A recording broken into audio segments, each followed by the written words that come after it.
TV 2020 ekranlarından merhaba sevgili izleyenler. Gündem Özel programında Diyalog Medya Grubu Genel Yayın Yönetmeni Sayın Reşat Akar'la birlikte sizlerleyiz. Evet, yeni bir haftaya başlıyoruz. Meclis bugün yine boş salonda az sayıda milletvekilinin karşılıklı konuşmalarıyla günü tamamladı. Gündemlerinde daha çok maaş ödeyemeyen belediyeler konusu vardı.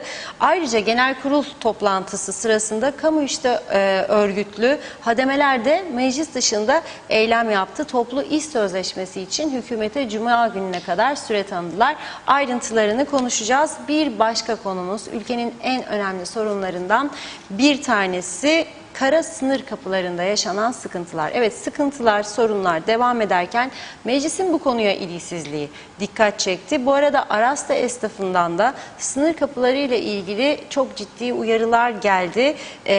Kapılar kapanırsa sadece biz değil, ülke ekonomisi batar denildi. Üçüncü konumuz Kuzey Kıbrıs Türk Cumhuriyeti'nin nüfusunun son 11 yılda yaklaşık olarak 96 bin artış gösterdiği açıklandı. Peki bu hesaplama nasıl yapıldı? Yoruma açık konuşacağız. Son olarak da süremiz el verdiğince trafik kazalarına değineceğiz. Zira artış hız kesmeden devam ediyor. Bir haftada 57 kaza, 19'da yaralı var. Her zaman olduğu gibi hepsi ve daha fazlasıyla sizlerleyiz. Sizlerin de yorumlarını bekliyoruz. Reşat Bey merhaba. Merhabalar Funda Hanım. Herkese hayırlı haftalar dileyerek başlayalım. Evet. Geçen hafta meclis çalışmalarına başlamıştı biliyorsunuz. Uzun 3 ay, 3,5 aylık bir tatilden sonra hayırlısıyla başladılar. Tabii bu arada bu 3-3,5 aylık sürede bu ülkede çok şeyler oldu. Mersinlik yangını oldu, 18 bin dönüm arazi yandı. Efendime söyleyeyim, Çamlıbel yangını var. Daha sonra Teknecik'te yaşanan olaylar var. Daha sonra Lefkoşa'da Güngör Çöplüğü yangını var. Daha sonra Çatalköy yangını var. Bu arada elektrik kurumunun ihaleler bir olur bir iptal edilir. Bugün yine şu anda biz yayına girerken yeniden akaryakıt ihalesinin iptal edildiği yönünde açıklama yapıldı. Rekabet Kurulu'na bir şirket gitmiş de şikayet etmişmiş. O şirket Rekabet Kurulu'na şikayet edince o da dönmüş ihale komisyonuna söylemiş. İhale komisyonuna iptal ediyorum demiş. Bunun adı Yunancası maskara ligi. Böyle devlet yönetimi olmaz. Bunlar da yönettiğini zannediyor. Bırakın avunsunlar. Ve meclise bakıyorum bugün. Bugün meclise bakıyorum. Siz de gördüğünüz yerde. Bu hale bakar mısınız? 3,5 ay tatil bitti. Memleket yandı. Geçen hafta Lefkoşa civarı Mausa'ya kadar, Boğaz'a, Gırne'ye kadar insanlar zehir soludu. Ağırdağ yandı. Elektrik tellerinden. Bunlar için sorgulama istemeleri lazım. Bunlar için soruşturma istemeleri lazım. Bunlar için saatlerce konuşup tartışıp ortak bir noktada hareket etmeleri lazım. Bu ülkeyi bu yangınlardan nasıl kurtarabiliriz? Vazgeçtim bu ülkeyi kalkındırmanızdan. Bu ülkenin bir çöplüğünü nasıl idare edebilirsiniz? İktidarınız, muhalefetiniz oturun konuşun. O da yok. Aynen geçmiş yıllarda olduğu gibi ki bu halk meclis açılırken mesaj verdi. Dedi ki güvenimiz kalmadı. Hiçbir şey beklentimiz yok bu meclisten. Bari mahcup edeydiniz ya insanları. Bir şeyler yapma gayretinde olduğumuzu göstererek mahcup edeydiniz. Öyle olmadı. Açtılar oturumu, sonra hepsi dışarıya. Sonra 4 kişi 5 kişi içeride. Tam bir maskara ligi. Nedir yaptıkları? 5-6 kişi oturuyor. Şimdi o sırada da meclisin dışında eylem var. Hademeler eylem yapar. Alışlar eylem yerine herkes sendikalar. Ama bu arada 3 belediye ödeyememiş diye maaşlarını, dikkat edin, 3 belediye çalışanların maaşlarını ödeyemedi diye 2 sendikanın bugün grev kararı vardı. Sonra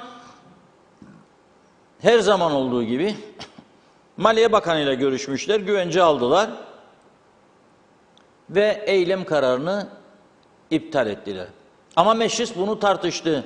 Muhalefet başladı iğnelesin. Neden ödemezsiniz de ödemediniz de işte de belediyelerde devlet katkısı artmalıdır da. Ya ama siz gittiniz Anayasa Mahkemesi'nden karar aldınız.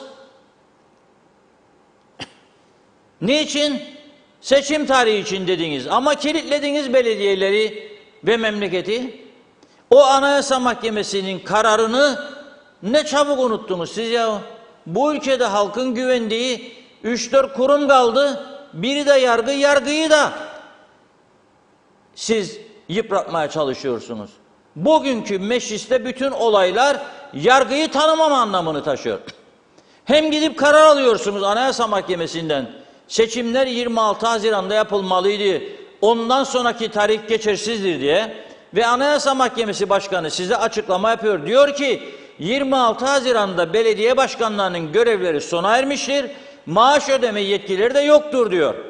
O ödeyemeyen 3 belediyenin dışında maaş ödeyen 25 belediye resmen çatır çatır mahkeme kararını çiğnemiştir. Tümü hapisliktir.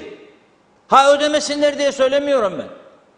Yolunu bulup başka şekilde ödeyeceklerdi. Hepsini Çevre Bakanlığı'na kaydedip toplu sözleşme yahut da ayrı ayrı teker teker sözleşme yapıp birer evrak imzaladı, oradan ödeyecekti. Mahkeme kararını sizin çatır çatır gidip de oradan karar aldığınız seçimleri yaptırmıyorsunuz. Güzel. O bölüm tamam. Ama öteki bölüm sana diyor ki senin yetkilerin diyor 26 Haziran'da bitmiştir be kardeşim diyor. Sen belediye başkanı değilsin bugün diyor 26 Haziran'dan itibaren. Belediye başkanları hala belediye başkanlığı yapıyor. Belediye başkanlığı maaşlar da ödüyor mahkeme kararına rağmen. Ödenmeyen 3 kişi var ve mahkemeden bu kararı çıkardan parti diyor. Neden ödemiyorsun ama sen bunun parasını diyor. Biri diyor ki ondan sonra aha diyor sadece 3 belediye ödeyemedi. Demek ki belediyeler bu yapıyla sürdürülebilir diyor. Aynı partinin başkan milletvekili çıkıp diyor biz de bilirik belediyelerin bu şekilde sürdürülemez olduğunu diyor. Sonuç nedir be kardeşler? Yıllardır hepiniz de bu belediyelerin sürdürülemez olduğunu biliyorsunuz. İktidara geldiğinizde devlet katkısını artıramıyorsunuz çünkü biliyorsunuz para yok. Muhalefete geldiğinizde devlet katkısı artırılmalıdır diyorsunuz. Bilin ki yoktur. Kasanın işi boştur. Maliye Bakanı da şimdi diyor ya aktardım hemen talimat vermiş bugün. Aktarın demiş bu iş belediye. O da suç işlemiş oluyor. Uyarıyorum kendisini. Bütün bunlar hapisliktir. Şimdi birleşti ya tıdıpıyla tıkıpı. Bunlar gider de Anayasa Mahkemesi'ne bir dava açarlarsa tümü hapisliktir bunların. Yargıya karşı gelmek. Nasıl yahu siz bakkaldan 3 paket cips alan adamı 6 ay hapse yollarsınız gücünüz var da milletin vekilleri mahkeme kararlarını çatır çatır çiğner ve sessiz kalırsınız tümünüz. Olur mu böyle bir şey? Sizin önce saygınız yok. Ve bakıyorum meclis karşılıklı birbirlerine o mikrofonda konuşur, öteki soru sorar. Cevap verir, tatmin olmaz bir soruda. Sen benden daha akıllısın, ben sana söyleyeyim, sen bana söyle. Yok ben sana sordum, sen bana sor. Ama nedir burası ya? Ha babam sınıfı mı bu ya? Ya memleket altımızdan kaymış durumda. Bir hafta 10 gündür bütün Lefkoşa çevresi, Ağırda, Girne, Çatalköy, Alagadi sahilleri, oralarda oturan bütün insanlar zehir soluyoruz ya 15 gündür. Ciğerlerimiz zehirlendi, kapkara oldu ya. İnsanlar genç yaşta ölüyor bu ülkede, hiçbirini tartışmıyorsunuz. Bir tedbir çıkarmıyorsunuz, bir ortak önlem bir şey yok. Veya ortak olmasa da bir yapıcı öneriyle bir şeyle yürüyün insanlar sizden bir şeyler görsün. Gelecek için umutlansın. Yok. Bugünkü meclisin bu birleşine bakınca ben diyorum ki fotoğrafı şu anda Kuzey Kıbrıs'ın siyaset fotoğrafı tam bir maskara ligidir. Maskaralık. Bundan öte bir şey değil. Kim ne isterse desin bana. Ne sağcısı ne solcusu gözümde yoktu benim bir vatandaş olarak. Gördüm bugün. Ya o mahkemeye gidip sen karar aldırdın, iptal ettirdin seçimleri, o bölümünü uyguluyorum. Da sana dedi ki maaş ödeyemen dedi. Sana dedi ki belediye başkanlarının görevleri 26'sında bitmiştir. Muhtarların da dedi, muhtar azalarının da dedi. Sen çatır çatır çiğniyorsun, karar aldıran partide bunu. Neden ödemiyor diye dövüyorsun. O da sana diyor ki işte ben ödeyeceydim de öyleydi de böyleydi de. Sonra geçiyorlar hademelerin meselesine. Sen diyor bunu diyor bu sözleşmeye göre ödeyememen lazımdı diyor. O da der yani bana demek isten ödemeyeyim diyor o sözleşmeli 5 hademi. Şimdi 5 hademenin konusunu konuşuyorlar ha. Ya 15. Sendikanın ayrı, onun rakam daha yüksek. O toplu sözleşme istiyor. Meclisteki tartışmada söylüyorum. Sözleşmeli 5-10 kişi varmış da o sözleşmeymiş, bilmem nere aykırıymış. Bakan da diyor ben geldiğimde öyle bulduydum diyor. O da diyor tamam diyor öyle. Dur diyor ben sana sorayım o zaman diyor. Ödeyememeyi mi söylen yani diyor. Ödemeyin bunları diyor. Diyemez tabii o değerine. Çünkü o 5 tane 10 tane hademenin tepkisini alacak. Oy kaybedecek. Yahu yapmayın Allah aşkına. Sonra da tartışırsınız var. Lefkoşa mı Lefkoşe mi? Ben Hababam diyorum. Lefkoşa da demem, Lefkoşa da değil. Hababam. Tartışacak bir şey yok, gündeminiz yok çünkü. Ülke yararına üretecek bir şey yok. Çünkü yapabilecek ne kapasiteniz var, ne düşünceniz var, ne yetkiniz var. Büyük korkularınız vardır. 3 tane 5 tane oy hesabıdır gene. Memleketin kurtulmasına yönelik, memleketin önemli sorunlarına yönelik yaptığınız ve yapacağınız hiçbir şey yoktur. Ben bugünkü haline bakınca meclisin gerçekten utandım, mahcup oldum bir kez daha. Bu mudur Kıbrıs Türk'ünün meclisi? Bu mudur bizim yeteneğimiz? Bu mudur hak ettiğimiz yönetim diye ve seçim meclisi oladıklarımız diye gerçekten üzüldüm. Arkadaşlar sizler bu maaşları da bu makamları da hak etmiyorsunuz. Bizi halk seçti yolladı. Halk mecbur oldu. İşte %54-55'i gitti sandığa zaten. Bir sonraki seçim %50'yi bulamayacaksınız. Bulamayacaksınız. Tamamen halk sizden umudunu kesmiştir. Halbuki sizin bir umut yaratmanız lazım. 3,5 ay tatilden sonra zaten ondan önce de çok tatiller oldu. İptaller, Cumhurbaşkanlığı seçimi, seçim yasakları, şudur budur, hükümet düşmeleri, hükümet bozmalar, kuruyordum. Hadi 15 gün erteleyelim meclisi. Hiçbir şey yaptığınız yok. Tamamen popülizm üzerine kurulmuş bir siyaset var. Lefkoşa mı, Lefkoşa mi? 2 gündür gündem bunu tartışıyorlar. Siyasiler de içinde bunun. Ama ülke bu tarafta yanıyor. Yahu insanlar bütün varlığını yatırmış Ağırdağ, eski bir Türk köyü. Sana diyor ki elektrik telleri ağaç dallarının arasında kaldı. Onları temizleyin. Yahu gidin onları milletvekili çağırın elektrik kurum. Başlayın Ağırdağ'dan. Kaç tane trafo merkezi var? 5 mi, 10 mu, 20 mi, 30 mu? İstediğiniz 2 adam, bir merdiven, bir de elektrikli buşkiya makastır ve bunları temizlerseniz. Durun başlarında yaptırın. Ama sen 100 milyonlarca lira ihalesiz akaryakıt alımına vermeye devam edeceksin. Bir türlü de ihaleye girmeyeceksin. Devamlı ihaleleri de erteleteceksin. Ondan sonra mecliste karşılıklı aldığınız bugün de tam bütçesiydi BRT'nin. BRT kamerasını karşınıza ve halkla dalga geçirmiş gibi orada gün geçiriyorsunuz. Salonda 5 kişi, 10 kişi. Biri de sorduğuma cevap alamadım der. Öteki der sen sordun ama der. Ben içeride değildim kusura bakma seni dinlemedim der. Bir daha sorayım öyleyse der. Yahu gündem nedir? İhtiyacım nedir benim? İhtiyacım nedir benim?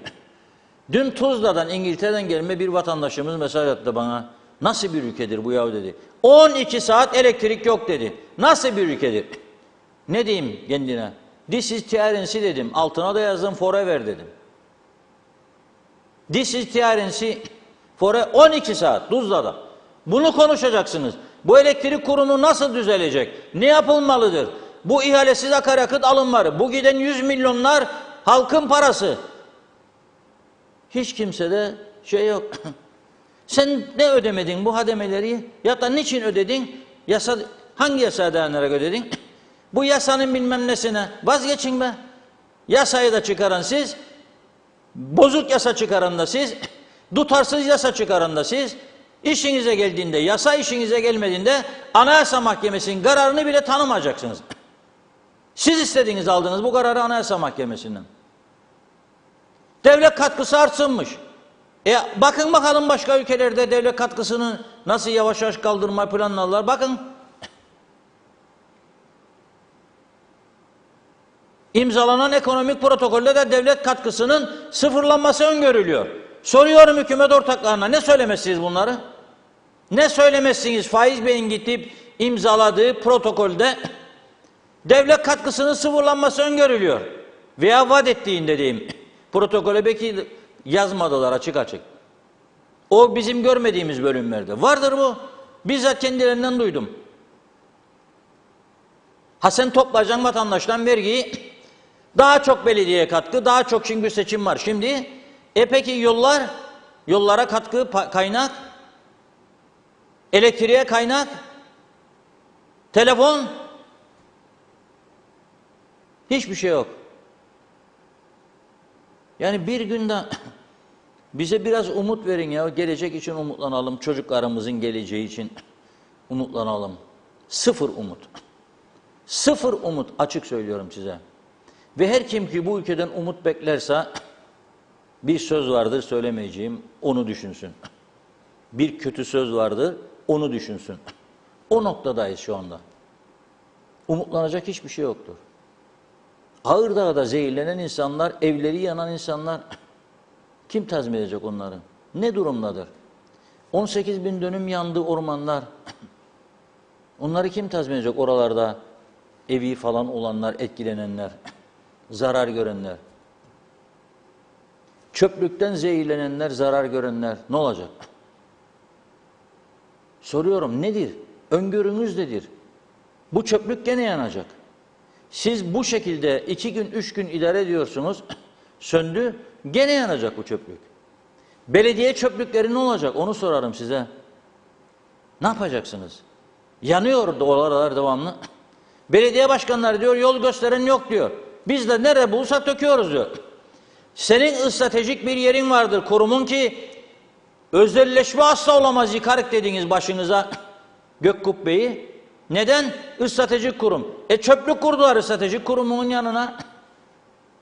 Ve sendika hafta sonunda açıklama yaptı, dedi ki eğer dedi bu dumanlar durmazsa, söndürülmezse bu yangın, santral dedi tehlikeye girer, kapatırık santralı dedi. Niçin? Çalışanlar zehirleniyormuş. Çalışanlar vardiya usulü gider gelir. Orada 24 saat gün 24 saat yaşayanlar ne desin buna? Onların elinde tehdit unsuru yok ama kapatırım santralı diyemiyor onlar ama. Memleketi kilitlerim diyemiyor. Onları kim koruyacak? Kim savunacak? Nasıl böyle sorumsuz, nasıl böyle ciddiyetsiz bir devlet düzeni var ya burada? Ben bugünü kurtarayım tamamdır. Gemimi kurtardım tamamdır. Olmaz öyle şey ama ya. El insaf, sonra söylemediği, konuşulmadı, tartışılmadı demeyin. Birileri bu işe el koyacak. Çok da uzun zaman görmüyorum. Ve koymak zorundadırlar. Bu demokrasi değildir sizin bize yaşattığınız. Resmen siz demokrasiyi katlettiniz ve katletmeye devam ediyorsunuz. Bu ülkenin en güvenilir kurumu askerdir, polistir, yargıdır resmilerde. Ve siz yargının aldığı kararı çatır çatır çiğniyorsunuz ve çiğnenmesi için de tartışma yapıyorsunuz mecliste başka konular dururken, hayati meseleler dururken. Son derece tehlikeli bir durum. Yazıklar olsun demekten başka bir şey diyemiyorum ben. Keşke dinlemez olaydım, keşke bakmaz olaydım bugün mecliste ne konuştuklarına. Öyle bir bakayım dedim, takıldım, biraz dinledim. Vallahi bravo be dedim, ne müthiş şeyler konuşuyorlar ya. Sabahleyin Kiev'e füzeler düşmüş, ölenler var, yaralılar var. İnsanlar yeni bir savaşın eşiğinde miyiz? Neler oluyor? Türkiye'de bir yerden sokulur mu, sokulmaz mı? Türk-Yunan savaşı çıkar mı, çıkmaz mı? Bütün insanlar bunu konuşur, Rumlar bunu konuşur. Biz bu tarafta ödediydin sen ondan hademi yasakta senin yetkin yoktur ama. Ne yapayım sen söyle bana, ödemeyim yani. Yok onu demek istemem ne? Bunlar konuşmadır ya, bunlar memleket için yararlı şeyler diyen kurtarıyorsunuz memleketi. Çünkü o hademelerden hepsinizde 5'ten 10'dan hademi malzeme yaptınız, onların sırtından oy toplayacaksınız diye. Hala aynı popülizm politikası, aynı şey. Aynı şey. Ne vermediniz belediyelere? Paralarını da adamlar ödeyemedi. Sen ödeyemeyeceğini hepiniz de bilirdiniz. Ödeyenler nasıl ödedi? Kimisi borç aldı, kimisi eldeki ıstoğu idare etti. Ama kaç ayda idare edecek? Bu yapının sürdürülemez olduğunu 50 kişisiniz, elinizde bilmiyor musunuz? Bu belediyelerin bazılarının çok savurganlık içinde gittiğini, anormal personel yapısına ulaştığını ve bunun sürdürülemez olduğunu siz hala daha bilmiyorsunuz yani. Bizi kandırıyorsunuz yani. Yüzümüze baka baka bizi kandırıyorsunuz ya. İnsaf ya, gerçekten insaf. Gerçekten insaf. Ve zorla siz başka durumlara davetiye çıkarıyorsunuz. Daha detayını söylemeyeyim. Öyle. Yani bizi ülkemizden usandırmak için, bizi ülkemizden göndermek için, kendi ülkemizi, toprağımızı terk etmemiz için 50 tane adam orada elinden geleni yapıyor. Başka bir şey yok. Tamamen şovdan başka bir şey yok, popülizm. Hiç değişen bir şey yok. 20 yıldır, 30 yıldır hep böyle gidiyor bu iş. Birbirlerini, devletin kamerası da orada. Yazıklar olsun diyeceğim yani.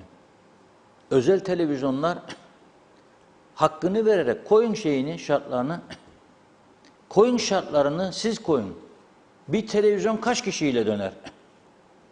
O şartlara uyan insanlar, televizyonlar için onları güçlendirici önlemler yaratmaya çalışın.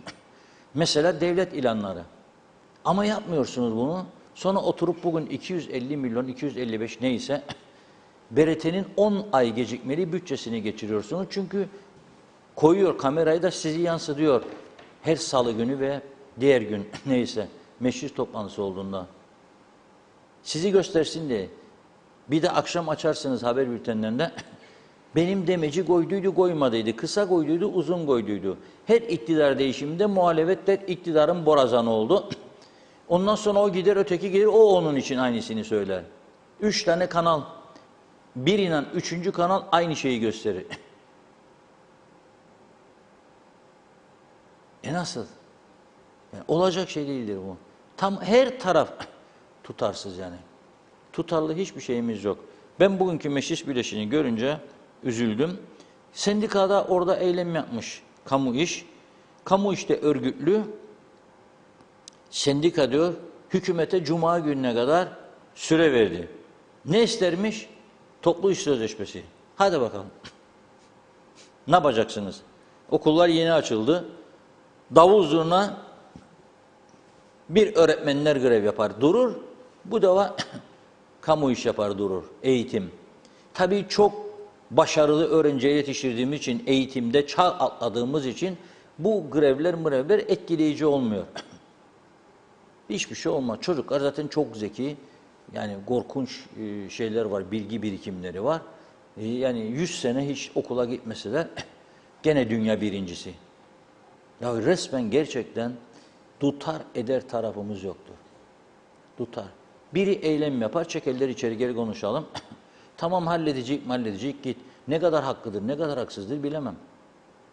Toplu iş sözleşmesi bu devlette kaç bin tane geçici statüde var? İki dudağının arasına bakar bakanın bakmayanın. Söyleyin bakalım. Onların toplu iş sözleşmeleri nasıl olacak? Onlar da mı eylem? Zaten ben öyle görüyorum bu filmin sonu. Hiç iyi gitmiyor, gitmeyecek de. Evet buyurun Funda Hanım. Mesajlara başlayalım. Çok teşekkür ediyoruz her zamanki gibi ilginize. Nadi Düzenli, Sevilay Paytoncular, Mahmut Yıldır iyi yayınlar, selamlar diledi. Evet, Sevilay Paytoncular benim mutlu olduğum an sizi izlediğim an demiş. Erol Hasan iyi yayınlar diliyor. Erdal Yarkın'da. Zeka Üçer'de Londra'dan selamlar. Evet duyan yok demiş. Fatma Sazlı da iyi yayınlar dedi. Ahmet Köle öyleyse belediyeler su ve temizlik için insanlardan para almasın yazdı. Şenay Hilmi Londra'dan hayırlı yayınlar diliyor. Mehmet Şenler de Erol Topçu da İngiltere'den selamlarını yollamış. İlker Çetin, kaç günden beri dile getirdiğim Ege'den Yunan adalarına günübirlik geziler bir tık daha ileri giderek her gün İzmir'den Atina'ya seferler başladı. Peki soruyorum, Kıbrıs üvey evlat mı? Bu Yunan kadar değeri yok mu? Amaç nedir? Devlet 2 tane uçak firmasıyla 2 tane gemi firmasına teslim olmuş durumda. Bu nasıl bir devlettir? Bu konuda açıklama yapacak, bir girişimde bulunacak bir baba yiğit, devlet adamı veya muhalefet partisi yetkilisi yok mudur acaba? Rum'a söz mü verdiler biz burayı kalkındırmayacağız diye? Ben artık bunu anlıyorum. Nazime Nalbant, sizleri hiç kaçırmadan izliyorum. Meclisimizde doğru dürüst hiçbir şey yapmadılar. Ne olacak bu gidişat diyor. Hiç iyiye gitmediğini görüyoruz. Böyle nasıl anlaşma olacak? Biri öyle der, diğeri başka der. Hangi işleri tam oldu demiş. Bir Güngör çöplüğünü bile günlerdir ne yaptılar diyor. Ne olursa vatandaşa olur. Temiz hava kalmıyor. Bu zehirler yayıldıkça sonu ne olacak? Memleketimizin sonu çok kötü, çok yazık, çok üzülüyorum. Sabri Can Sokollu iyi yayınlar diledi. Bakıyorum. Sadiye Düşünmez, santralin orada çöp yangını felaket bir koku. Duman arabanın camları kapalıyken bile çok kötüydü. Esentepe'de ev yapımı, deniz kenarı kalmamış. Çevreciler buradaki yapılar, atıkları nereye dökecekler? İskeleye karşılar. Orasını çözemedim. Eser Yurtarı iyi yayınlar dedi. Erol Topçu, makası ve elektrikli testereyi İngiltere'den göndereyim Reşat abi yazdı. Celal Harun, parayı kazanmak değil de harcamak kültür işidir. Bir insanın ve toplumun parasını, kazandığı parayı nelere harcadığından anlayabilirsiniz. Gelişmiş ülkelere bakalım. İdareciler diyor bisikletle işine gider, küçücük dairede yaşar, dolaplarında birkaç kıyafet, son teknoloji, telefonlar, lüks arabalar, ilgi alanlarında bile değil. Ama dünyada gezmedikleri, görmedikleri yer yoktur. Evleri kitap dolu, sergiler, festivaller, filmler hepsini takip ederler. Bir de bize bakalım. Önce daha büyük bir ev, yeni eşya, son teknoloji, telefon. Kadınlar Mercedes'e, kuaföre, alışverişe gider. Biz de bütün vitrin el alem için paramız görgüsüzlük ve şatafat insanların cehaletten kaynaklanan eksikliğini kapatmaz. Bizim ülkemiz hesabını bilmeyen kasap gibi. Ali Evren Alpay, dinleyen herkese selamlar. Buhranlı günler geçiren Kıbrıs halkının Allah yardımcısı olsun. Ülkesini sevmeyen siyasetçilerin varlığı bizi daha da batağa sokacak. Utanç duyarım yaşadığım yerden. Erol Hasan Avustralya'dan selamlarını yollamış. Aylin Kızıl da iyi yayınlar diliyor. Mehmet İnancı da hayırlı yayınlar olsun. Batmış batırılmış kaoslar ülkesi cennet adamıza. Sağlıklı bir hafta. Halil Çetin, vallahi hiç umudum yok. Marketler ateş pahası. Mazot 25 lira litresi. Ete tavuğa yaklaşamaz olduk. Meyve keza da diyor, ne diyeyim, saygılar. Seyrani Köse, siz de olmasanız kimse sorunlardan bahsetmiyor. Allah size sağlık, sıhhat versin. İsmet Ezel, evet orada yaşayanlar bacadan zehirlenmez mi yıllardır? Necdet Mavi Gözlü, Kuzey Kıbrıs Birleşik Afrika Pakistan Cumhuriyeti'nden hayırlı günler diledim. Reşat Bey, önce meclis başkanına bakacaksın, sonra meclisteki milletvekillerine, al birini vur ötekine, 50 tane iş bilmez insanlar topluluğu ve biz bunlardan medet umacağız. Bunlardan iş beklemek, ölü gözünden yaş gelmesini beklemek gibidir. İkinci konu, resmen bizimle dalga geçiyorlar. Nüfusumuz sanırım 10 yılda dedi, 11 dedim, 90 bin, 96 bin artmış. Yaklaşık ama rakamlarda senede. Yahu diyor, belki de sadece Afrikalıların nüfusu 90 bin oldu. Resmen diyor dalga geçiyorlar. Arabayla yola çıkmak eziyet. Ne saat yola çıksak yollar arabalardan geçilmiyor. Bu arabalar yollarda insansız mı gidiyor? Burada en az 1 milyonla 1,5 milyon nüfus var. Nüfusumuz 90 bin artmış, biz de yedik. Hiçbir işlerinde hayır yok. Bir memleketin nüfusunu bile bilmeyen hükümet. Mazbata mağdurları, bu halka çektirdikleriniz yeter. Halkımız hapis gitmesin diye insanlar Rum'a veya başka ülkeye kaçıyorlar. Derhal mazbata dramı için çare bulmalısınız. Evet, Cengiz Genç, iyi ki varsınız demiş. Gürsel Çiğit Paşa, bu halka daha beter olsun. Bu halk sadece ve sadece kendini düşünür. Gelecek olan torunlarını düşünmez. İş ver, işini hallet, oyum senin, daha beter olsun diyor. Bu düzensiz hükümeti eleştirmeye kimsenin hakkı yok, kolay gelsin demiş. Ahmet Köle, belediyelerde işçiden çok memur var yazdı. Bülent Küçük, bugün yapılan araştırmalara göre erkek nüfusu kadın nüfusuna göre fazla oranda olduğu tespit edilmiş. Aynı zamanda boşanmalar da 5 kat artmış. Ülkemiz Atlantik'te batırılmış ve batak Titanic yolcu gemisi gibi olmuş. Her işte olduğu gibi battı balık yan gider boyutundayız. Ayrıca her konuda olduğu gibi balık her zaman baştan kokar diyor. Oytun Andaş, bildiklerinizi unutun diye başladı mesajına ve diyor ki bir oyunuzla Federe Türk Devleti Kuzey Kıbrıs Türk Cumhuriyeti'ne davet ediyorum. İlk diyor Federe Lefkoşa Türk Belediyesi bağımsız adayı Oytun Andaş desteklerinizi bekliyor.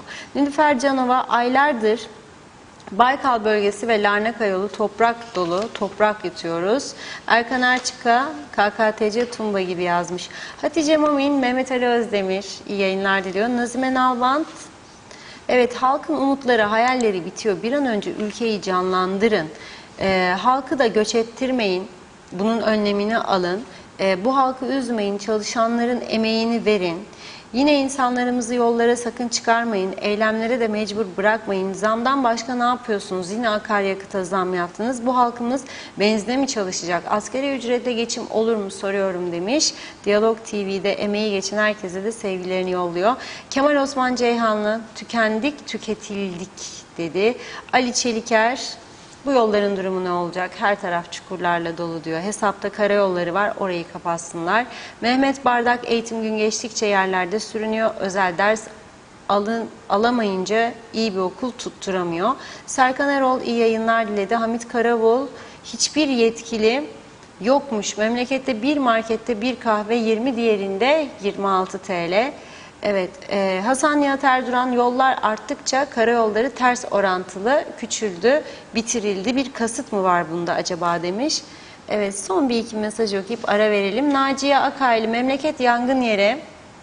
Vatandaş şikayetçi, denetim yok. Onların hiç umurunda değil. İsmail Volkan da diyor ki, vira gezerler bizim ensemizden. Sevilay Paytoncular, devlet tiyatrosu olmayan ülke değil dedi. Son olarak Soner Sabriler de Kuzey Kıbrıs Türk Cumhuriyeti'nde olan olaylar Çin Cumhuriyeti'nde bile olmaz. Hayırlı yayınlar diliyor. Evet, devam edeceğiz. Mesajlara ara verelim.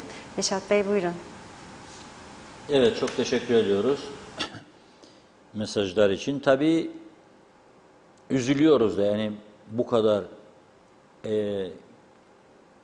kötü gidişat ve bizim meclisteki arkadaşları bu kadar eleştirme noktasına gelmemiz gerçekten üzücü bir durumdur.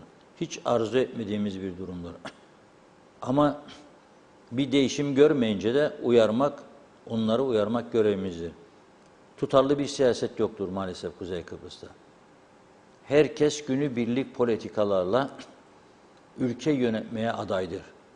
Ve son zamanlarda popülizm baş tacı oldu. Biri bir yerden bir şey yapacak, bir kesimin desteğini alacak, öteki kesim tepki gösterecek, diğeri farklı bir şey olacak, onu alacak. Ve beni en çok endişelendiren konulardan biri de son zamanlarda Türkiye'li Kıbrıslı ayrımcılığına yönelenlerdir. Bundan uzak durmak lazım. Bu hiçbir şey kazandırmaz bize. 15 Temmuz 1974 Yunan Junta darbesini unutmayalım. Kıbrıs Rumlara en büyük kötülüğü anaları yaptı. Birinci, en büyük kötülüğü 15 Temmuz 1974. 15 Temmuz 1974 olmasaydı Yunanistan anaları yani onlara gidip tanklarla, toplarla saldırmasaydı ve sonradan namluları Kıbrıs'ı Türklere çevirmeseydi 20 Temmuz 74 olmazdı. Onlar davetiye çıkardı. İkinci büyük darbeyi zaman geçti de unutmayalım. Bu Anastasiadis'in Cumhurbaşkanı olmasından ilk Cumhurbaşkanlığı döneminde unutmayalım Güney Kıbrıs'ta bankalar battı ve mevduatların %40'ını tıraşladı Rum hükümeti. Niçin battı? Gene ana darbesi. Ana vatanlarına yolladılar mevduatları. Orada devlet bonosuna yüklendiler. Yunan bankaları batınca buradaki bankalar da battı. Anadan ikinci darbe. Ama bugün ana ile ilişkileri son derece ileri durumda, mükemmel bizim yaşadıklarımızı yaşamıyorlar. Bizim ilişkilerimizden çok daha iyi durumda. Onun için nifak tohumu saçmaya çalışanlar dikkatli olmalıdır. Son derece tehlikeli bir oyunun içine girmiş olurlar. Ateşle oyun olmaz. Ateşle oyun olmaz. Bakınız güneye geçtiğimizde 1 Ekim sözde Kıbrıs Cumhuriyeti'nin kuruluş yıl dönümüydü. Aslında 16 Ağustos 1 Ekim'de kutluyorlar yıllardır. 2 tane bayrak vardı Rum kesiminde. Biri Kıbrıs Cumhuriyeti, diğeri Yunan bayrağı. Avrupa Birliği değil, dikkat edin. Yunan bayrağı. Geri dönüyorsunuz Kıbrıs'ın kuzeyine, sınır kapısında 2 bayrak var. Biri KKTC, biri Türkiye. O tarafta Yunanistan, bu tarafta Türkiye. O tarafta Yunan ırkından gelenler, bu tarafta Türk'ten gelenler. Durum budur Kıbrıs'ta. Bu gerçekleri de bilerek hareket etmemiz lazım. Efendim işte iç işlerimize müdahale var. Bunlar oturulup konuşulup çözülecek konulardır. Varsa. Bazanda uyarı gereklidir diye düşünüyorum. Nasıl Troika Rumlara birçok şeyi yaptırdı, %40 tıraşlama dahil, para istiyorsan birinden o da sana bazı şartlar ileri sürme hakkına sahiptir. Para istemeyecek duruma gelmektir mühim olan. Kendi ayakların üzerinde durabilecek, bağımsız bir devlet olduğunu gösterecek bir duruma gelmektir önemli olan. Bunun için de ne yapmak lazım? Bunun için de kayıt dışı ekonomiyi kayıt altına almak. Alabildiğin kadar. Geçen gün daha yine bir iddiada bulundu en yetkili makam. %40-45'lerden söz ediyorlar kayıt dışılık. Al bunu bakalım kayıt altına %30'un 35'in olsun. Senin sigorta maaşları için veya sigortalı hastaların ilaç paraları için 1 kuruş ihtiyacın kalmaz bir yere. Ama yapamıyorsun. Çünkü niyetin yok. Çünkü planın programın yok. Budur. Budur mesele. Çünkü bazı çevreleri gücendirmek istemiyorsun. 2. Nedir devlet? Gelir getirici kapılar dururken, işler dururken bunlara yönelmiyor da tamamen kamu istihdamına yönelik bir politika uygulamaya devam ediyor. Sonra da elde ettiği gelirlerin %85'ini maaşlara harcıyoruz diye şikayet ediyor. Sen yarattın bu düzeni arkadaş. Sen sürdürüyorsun bu düzeni arkadaş. 3 ayda bir hükümet değişen sensin. 3 ayda bir bakanları değişen sensin. 3 ayda 4 defa elektrik kurumu gibi stratejik bir kurumun yönetim kurulunu değiştiren sensin. Ve değiştire ne oldu? Daha kötü gitmeye başladı işler. Yangınların çoğunun bugün elektrik tellerinin arızasından, kopmasından, çarpışmasından, parçalanmasından meydana geldiğini açıklıyorlar. Ne tedbir alıyorsunuz? Hiçbir şey. Biraz önce okudu Funda Hanım. Bir izleyicimiz dedi ki Yunan adalarına bilmem kaç tane uçak gidiyor. Evet. Kıbrıs'ın kuzeyine de en yoğun günde 30 uçak geliyor. Peki sana bir fırsat çıktı. Şimdi bir de turizmci arkadaşla konuştu. Bizim arkadaşlarım bir tanesi, isim vermeyeyim. Hayretler içinde kaldım. Dedim yayınlamayın onun görüşünü dedim. Çünkü dedim turizmle hiç ilgisi yok bu söylediklerinin. Ben de karşıydım demiş özel uçak şirketinin gelmesine. Neden demiş kendisine? Çünkü demiş ne ister gelsin de Kıbrıs'a kaydolsun, ne gelmez Pegasus gibi, Türk Hava Yolları gibi. Bu açıklandı. Adam dedi ki ben Türk Hava Yolları orada olduğu sürece siz bana uygun saatte uçuş hakkı vermeyeceksiniz. Ben gece yarısı bana sen uçuş hakkı verdiğinde nasıl yolcu getireceğim? Nasıl dolduracağım uçağımı? Onun için dedi ben size bir jest yapayım. Vereyim %25 hisse bedava size. Siz beni nasıl viz eyarı yaptı Rum tarafı, sen niye yapamazsın ki? Sana da bir fırsat çıktı önüne. Bedava 3 tane uçak. Bilet fiyatları düşecek, yolcu sayısı artacak. Yılda 500 bine kadar turist garantisi. 400 milyon doların üstünde bir gelir getirisinden bahsediyoruz burada. Ama dediğim gibi arkadaşlar, sanki millet onları bu kararları alsın diye seçmiştir diye düşünüyorlar. Ama aslında yoktur böyle bir hakları. Bu da nereden kaynaklanıyor? Bu devletin bir yönetim planlaması yok. Bu devletin bir takım konularda yasası yok, tüzüğü yok, hiçbir şey yok. Plan programı yok. Her hükümet değiştiğinde kimse oraya gelen onun iki dudağı arasından çıkan söze göre devlet yönettiklerini zannediyorlar. Olmaz be arkadaş. Tavuk çiftliğini bile yönetemezsiniz bu şekilde. Bakın iddia ederim. Tavuk çiftliğini onunla vazgeçtim. Kümesi yönetemezsiniz ya. Hadi bir soru sorayım kendilerine. Kümeste 15 tane tavuk vardır. 14 tanesi hastalandı. Kaç tavuk sağlam kaldı? Bilirlerse su çıksınlar bana. 15 tavuğun 14'ü hastalandı. Sağlam tavuk kaç tane kaldı? Artık bu duruma getirdiler bizi ya. Tavuk kümesini yönetemeyecek durumda olduklarını söylemek zorunda kalıyorum ben burada. Ama arada bir bazıları milliyetçi nutuk, vatan millet egemenlik şudur budur, yakarık yıkarık. Öteki ona fikirlerine uyum sağlamıyorsa sahte hesaplardan birilerine saldırı, hedef gösterme. Çünkü budur. Yetenek olmayınca, yapabilecek iştihat olmayınca, kararlılık olmayınca, cesaret olmayınca bir yerlere sarılacaklar. O sarıldıkları yerler ya yalandır, ya iftiradır, ya da saldırıdır. Başka bir şey yok. Böyle ülke mi yönetilir? Böyle toplum mu yönetilir? Bu şekilde sen halkına güvence verebilir misin? Beni sen gelecek konusunda umutlandırabilir misin? Hayır. Ben hele bugünkü mecliste gördükten sonra şu karara vardım. Bu ülkeye asla güvenme. Reşat dedim kendi kendime. Asla da kimseye de güvenmesini söyleme. Umut bekleyin yarınlardan deme çünkü yalandır. Ben kandıramam kimseyi. Umut bekleme yarınlardan diyemem. Bu yönetim şeklinden umut bekleyenler dediğim yasaklara girdiği için söyleyemem. O lafı düşünsün. Nereden umut beklesin? Bekleyemem. Görüyorum. Yahu düşün bu ülkenin turizmle ilgili adamı bile diyor. Ne için istedi diyor Kıbrıslı olsun KKTC şirketi da uçmaz Pegasus gibi. Adam korkar çünkü zamanında yaptılar başka şirketlere. Yaptılar. Gece yarısı verecek kendine. Sabah 3'te gel diyecek. 3'te kim gelecek ya Kıbrıs'a? Ya 2'de. Olmaz öyle şey. Sana bir yaptı, görüştü. Senin ilgili bakanın olur dedi.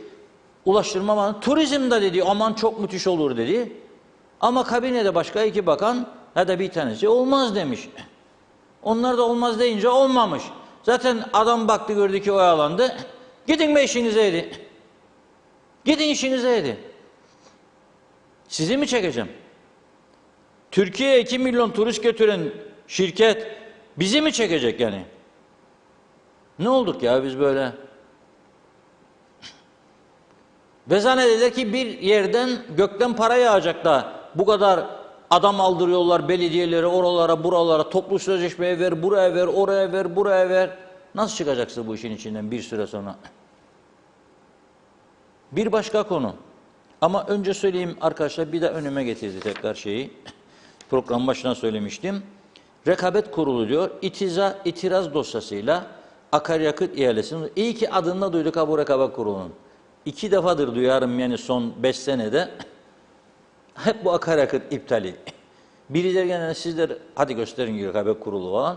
Götürün bir kağıtçık verin oraya, o da mecbur kalacak, durduracak derler. Çok acayip bir film var ya burada. Trajikomik bir film var. Rekabet Kurulu Teknicik Elektrik Santrali'nin üretim amacıyla kullanacağı akaryakıtın temini için gerçekleşecek olan ihaleyi diyor, durdurdum. Kurulun yarınki ihaleyi bir şirketin pazarlık usulüne ilişkin itirazı dolayısıyla durduruldu. Yani pazarlık öyle olmaz, böyle olur. Daha önce böyle olmadı mı? Kendi de gitmediydi, böyle de katıldıydı. Ha ona verilmeyince olmadı da siz de onu ciddiye aldığınızda onun için bozuyorsunuz. Yok kardeşler. Bunun içinde başka mastigaların olduğunu kabul edin. Bizde de göz var, bizde de akıl var yani. Mastiga. Kesin olan durum budur. Bir takım mastikalar dönüyor ve bunu kamufle etmeye çalışıyorsunuz. Tabii basit sorunlar dedim, yani işte mesela ağaçların arasındaki elektrik tellerini kurtarmak için ağaç dallarını oralardan budamak lazım. 2 tane adam, bir merdiven, bir elektrikli bıçkı, eğer inceyse dallar bir makas. Buna adam yok, ekip yok veya malzeme yok. Basit işlerden söylerim. Yani KKTC'yi yönettiğini iddia edenlere basit yapabilecekleri ve bizleri umutlandırabileceği birkaç basit iş söylüyorum. Bir tanesi bu. 2, gidin Rum tarafına, gidin Daşucu'na, gidin Mersin'e, sorun. Nasıl yönetirsiniz ya bir çöplüğü? Öğretin bize de, çünkü daha balık tutmasını öğrenemedik. Balık yedirir bize, ana devamlı tutmayı öğretmedi bize. Hadi geldik öğretin deyin ya. Ayıp değil. Da bir çöplüğü ona göre yönetin. Yok ki yeni bakan geldi, 3 günlük bakan diyor. Yetki karmaşası var diyor. 3 tane diyor yönetim var diyor. Çevre var diyor. İçişleri var diyor. Bilmem ne var diyor. Bunu 1'e düşürün. Bir yönetmenini çıkarın. Bu yetki karmaşasını kaldırın. Basit bir öneri size. Hadi buyurun. O da yok. O da yok. Uçak büyük işidi. Hepinizin bir düşüncesi var. Herkesi adam görseydi bu olmazdı ha. Adam böyle bir değişik bir 50 kişiyi bu ülkede 100 kişiyi görseydi bu iş olmazdı. Yani bu iş bu hale gelmezdi. Uçmaya başladı şimdi. Mavi gök şu anda Ercan'a indirir kaldırırdı uçakları. Yöntem budur artık. Ama yapmadıkları için diye düşünüyorum. Ne fayda şeyi var bakalım çıkarı dediler Erhan Arıklı'nın. Onun üstüne attılar topu. Kendileri dışta kaldı diye birçok insan diye düşünerek. Ben öyle düşünüyorum artık. Kusura bakmasınlar. Basit iş mi istersiniz yapasınız? Teknecik santralının yanından kaldırın Çatalköy çöplüğünü. Yol gösterin kendilerine, nereye götürsünler. Basit iş. Yapamazsınız bununla. Yapabilirsiniz isterseniz. Gara sınır kapıları tıkandı. Usandık biz her gün Metehan'da yine izdiham diye son dakika duyurular yapmaktan.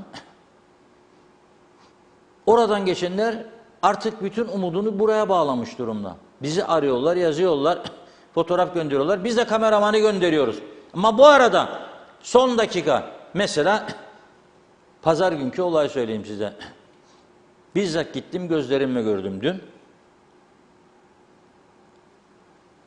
Kuzeyden güneye geçişlerde uzun bir kuyruk.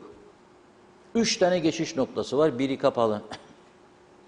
39 dakikada geçebildim. Bakın 39 dakikada geçtim bizim barikatı. Rum'a geldim, geç der. Ki bize para kaptırmak istemedikleri halde, çok para geliyor diye birbirlerini eleştirdikleri halde o sandılar adamlar, geçin madem gitmek istersiniz ya da siz gelmek istersiniz dedi diyorlar. Bizim ne zaman diyalogda verdik ekrana, Metehan'da 3. geçiş noktası açılmıyor. İnadına açmadıkları için de izdiham yaşanıyor diye bir son dakika verdik. Bizim kameraman buradan oraya gidinceye kadar 3. geçiş noktasını açtılar. Ve oradaki arkadaşlar ne dedi bizim kameramana? Allah sizden razı olsun ama biz de burada ölüyoruz dediler. Bana da aynısını söylüyorlar. Ölüyoruz dediler. Ya bu kadar zaman 50 tane memur alamadınız ya, muhaciret memuru. Bu kadar zaman 50 muhaciret memuru alamadınız. Resmi olarak 8 ayda 30 milyon euro aldınız kredi kartlarından. En az 50 milyonda kaş vardır bunun içinde. Sorun gidin dövizcilere, söyleyecekler size ne kadar, kaç milyon bozarlar her gün. Rumlar. 100 milyonun 25 milyonu doğrudan Maliye Bakanlığı'nın kasasına gider. Euro'dan bahsedeyim, TL değil. Sizin alacağınız 20, 30, 50 muhaciret memurunun maaşı ne tutar be arkadaşlar? Basit iş size. Alın düzeldin bu kapıları. Yok. Yok.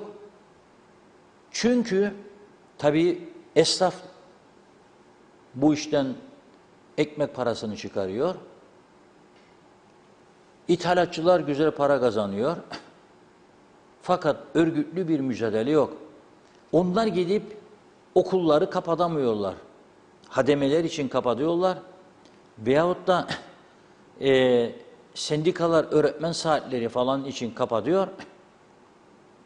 Ama ülkenin can damarı bir konuda hiç kimse bir şey yapamıyor. Düşünün siz.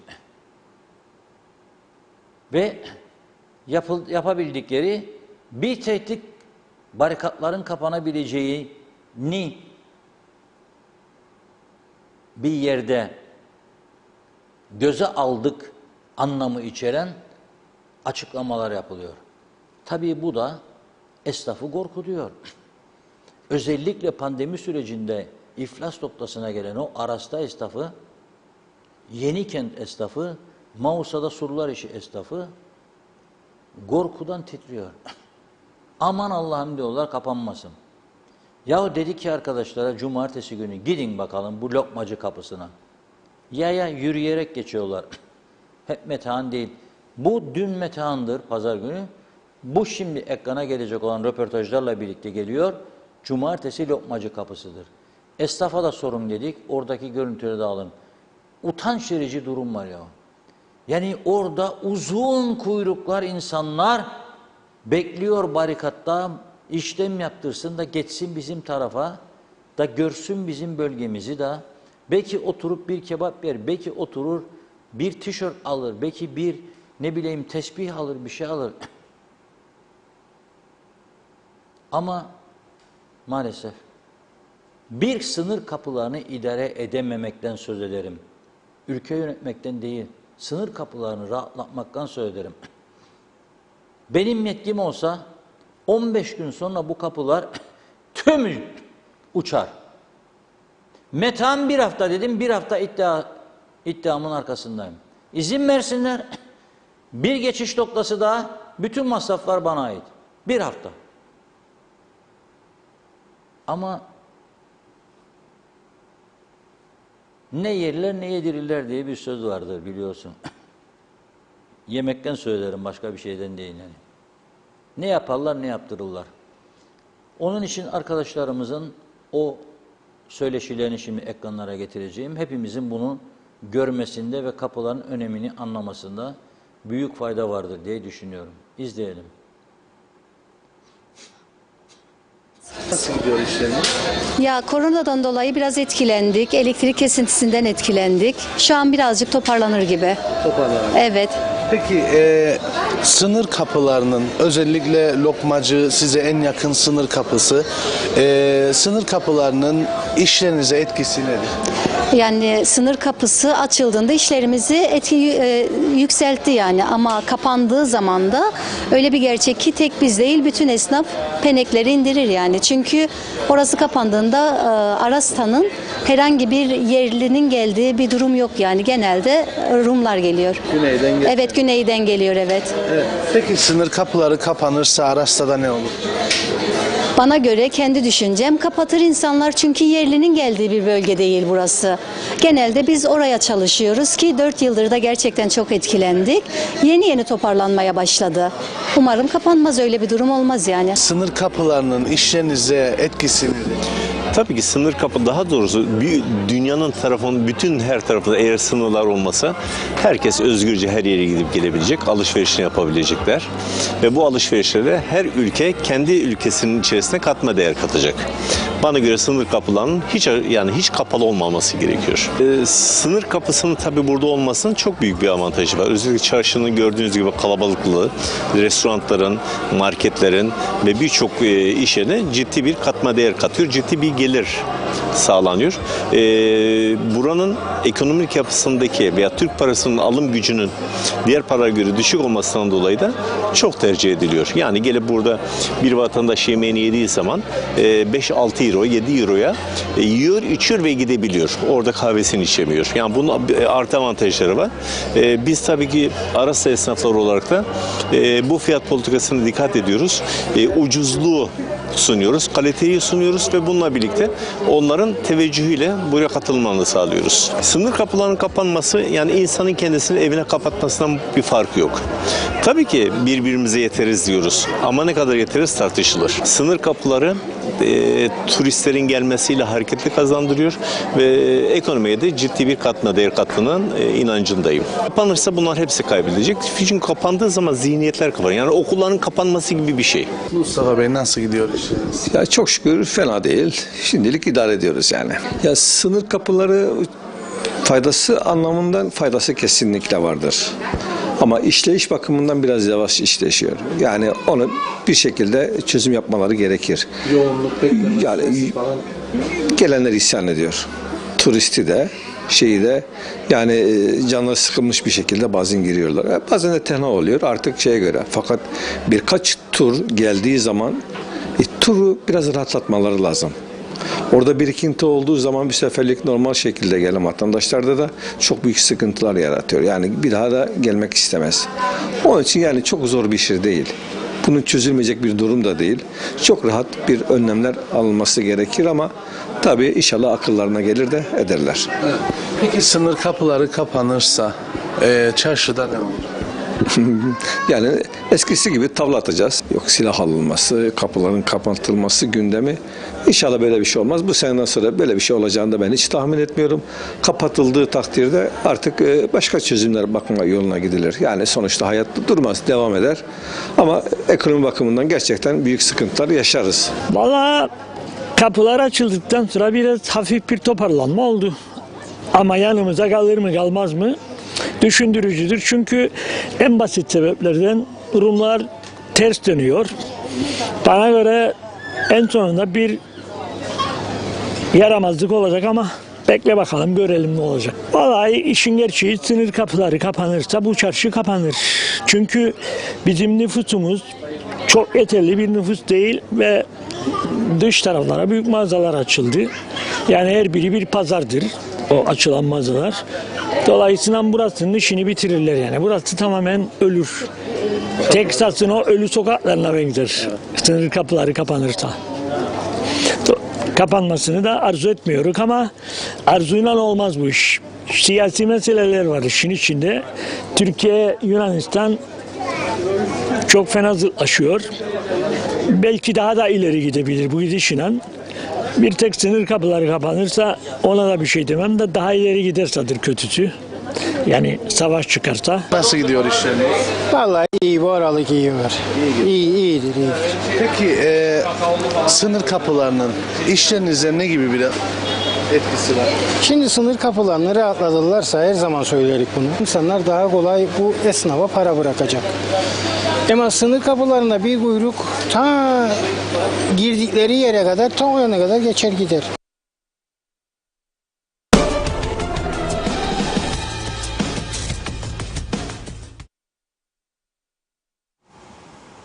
Evet, izledik. Kapılar kapanırsa biz değil diyorlar. Ülke olduğu gibi batar diyorlar. Ülke olduğu gibi batar diyorlar. Dolayısıyla sınır kapıları son derece önemlidir. Tabii bu önemi anlamaları için de sorumlu olanların sorumlu hareketleri gerekiyor. Nasıl ki dediğim gibi sendikalar yapıyor, ediyor, gidiyor, alıyor söke söke. Siz de ülke ekonomisini düşünüyorsanız, ey ticaret odası, ey sanayi odası, Ey siyasetin içine bulaşmış tepeden tırnağa esnaf zanetkarlar odası. Hepiniz siyasetin içine bir şekilde bulaştınız diye hiçbir şey yapamıyorsunuz. Uzaktan seyrediyorsunuz sadece bu olanları bitenleri. Olmaz ama. Üyeler düşünsün. Yarın bir sıkıntı, bir kapatma, bir engel nelerin yaşanacağını herkesin iyice değerlendirmesinde fayda vardır. Gerçekten bunları ben bir vatandaş olarak gördüğümde üzülüyorum.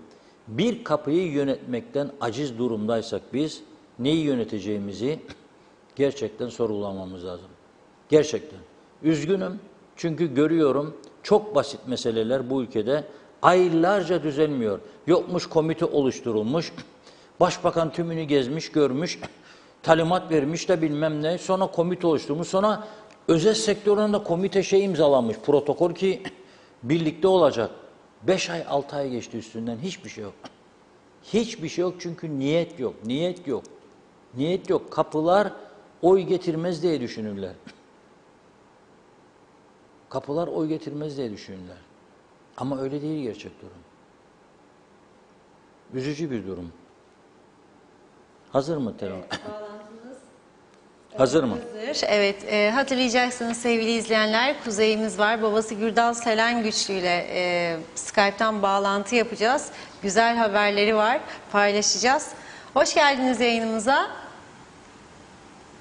Hoş bulduk Funda Hanım. Nasılsınız? Teşekkürler. Buyurun. Evet, merhabalar Gürdal Bey. Merhaba Reşat Bey. Nasılsınız? Sağ olun.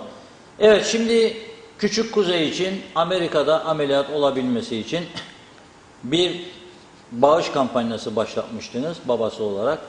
Kaymakamlıklardan izin aldınız. Gazi Mausa Kaymakamlığı, Lefkoşa Kaymakamlığı. Bizler de size elimizden geldiğince destek olmaya çalıştık. Buradan duyuru yaparak.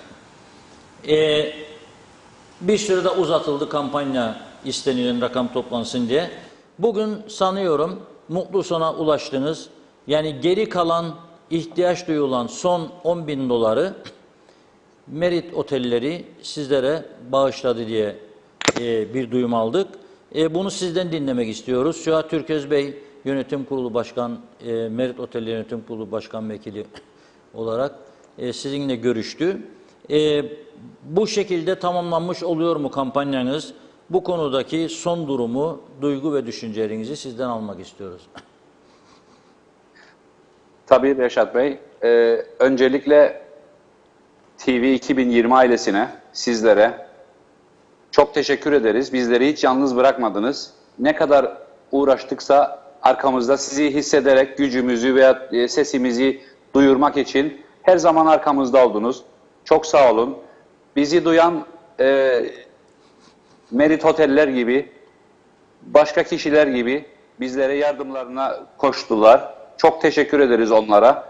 Bugün istişare ettik Süha Bey'le. Son kalan aslında ekonomik krizden de dolayı biraz her şey biliyorsunuz miktar da yukarı çıkmıştı biraz ama biz bunları yansıtamadık.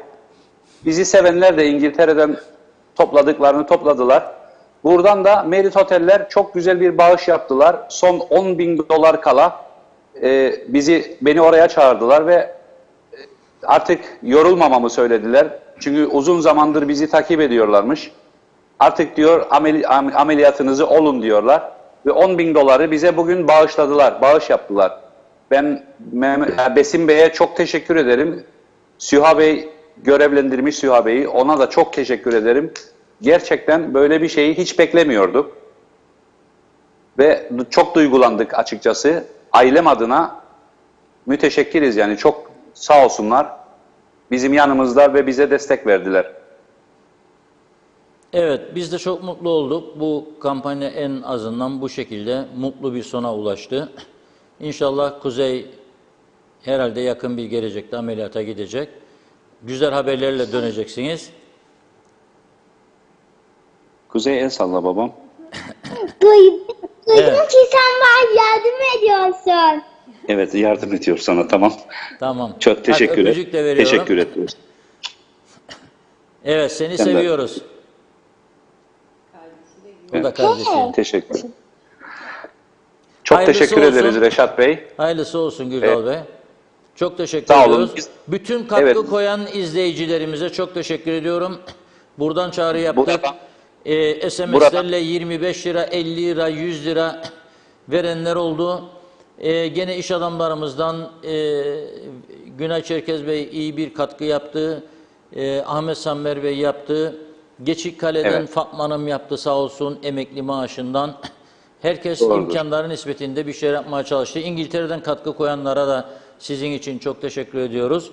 Dayanışma ile birçok sorunu çözebileceğimizin kanıtıdır bu. Yani herkese Evet. bu konuda duyarlı olmaya davet etmek bizim görevimizdir. Çünkü bazı sorunlar vardır ancak böyle dayanışma yoluyla aşabiliriz. Katkı koyanlara çok çok teşekkür ediyoruz. Sizlere de iyilik, sağlık diliyoruz. En erken zamanda bu ameliyatın gerçekleşmesini, başarıyla sonuçlanmasını diliyoruz. Ben de bir şey söylemek istiyorum Reşat Bey. Buradan Kuzey Kıbrıs'a değil de Güzel Kıbrıs'a çok teşekkür ederim. Ve yurt dışında da olanlara çok teşekkür ederim. Bizim oraya gidip ameliyat olmamız da bazı ailelere şifa olacak diye düşünüyorum. Onlar da bizi dört gözle gidip gelmemizi bekliyorlar. Bu vesileye bütün yardım eden herkes, ailem olsun, kardeşlerim, eşleri olsun, herkes olsun minnettarım. Çok çok teşekkür ederim. Ne kadar da teşekkür etsem inanıyorum ki azdır. Ama onlar herkes kendilerini biliyorlar. Yardım eden herkes kendilerini biliyorlar. Herkese de buradan ailem adına çok teşekkür ederim Reşat Bey. Çok sağ olun. Siz de sağ olun. Teşekkürler. Evet. Küçük Kuzey'in yardım kampanyası bu şekilde tamamlanmış oldu. Sayın Besim Tuğba'ya teşekkür ediyoruz. 10.000 dolar. En son kalan kısmıydı. Bugün onu tamamlamış oldular. Daha önce de yönetici arkadaşlar oradan 100.000 TL bir bağış yapmıştı. Herkese teşekkür ediyoruz. Yardım yapan herkese hayırlı uğurlu olsun diyoruz. Evet, şimdi bundan sonra güzel bir şarkı dinleyelim ya en iyisi. Kazalar var, belalar var. Allah korusun. Bir yığın kaza var yine. O konuya geleceğiz. Bir de nüfusumuzda artış varmış. Onu irdelemek istiyoruz. Ama önce güzel bir şarkı dinleyelim. Bu sohbetten sonra o güzel gelir galiba. Müzik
Evet, unutulmaz bir şarkı dinledik.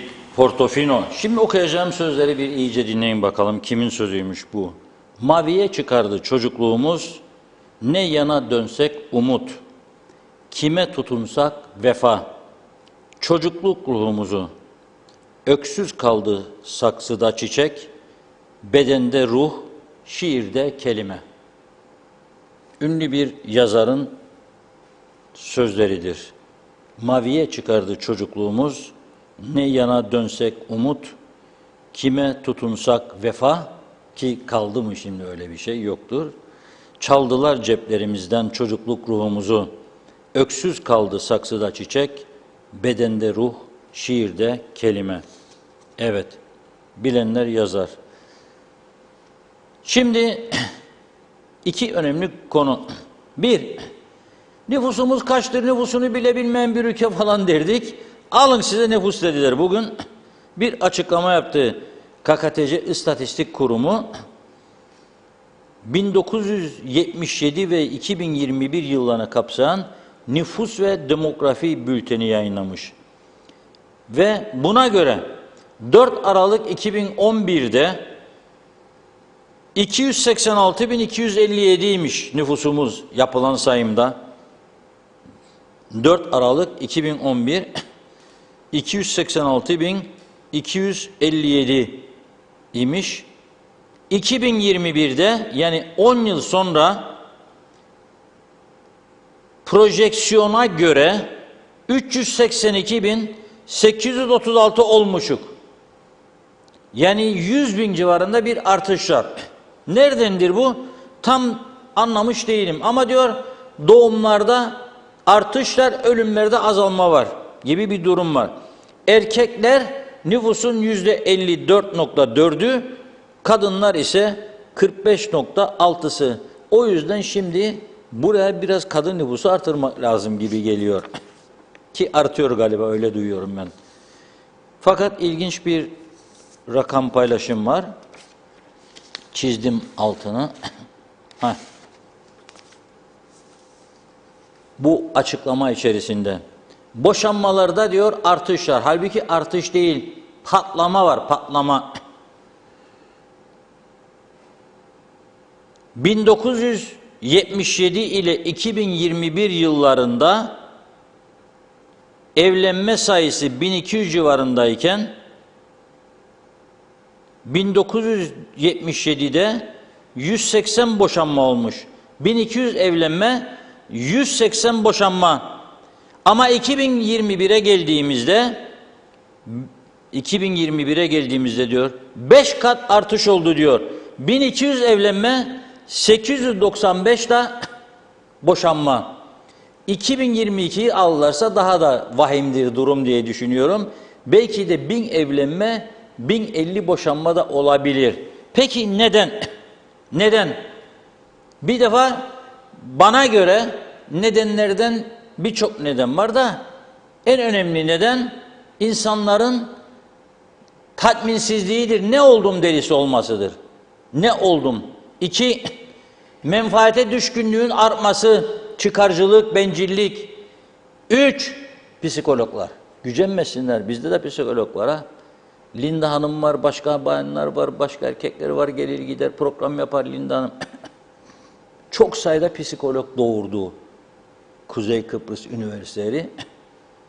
Ve birinci tercih birçoğunda mutsuz mu canım?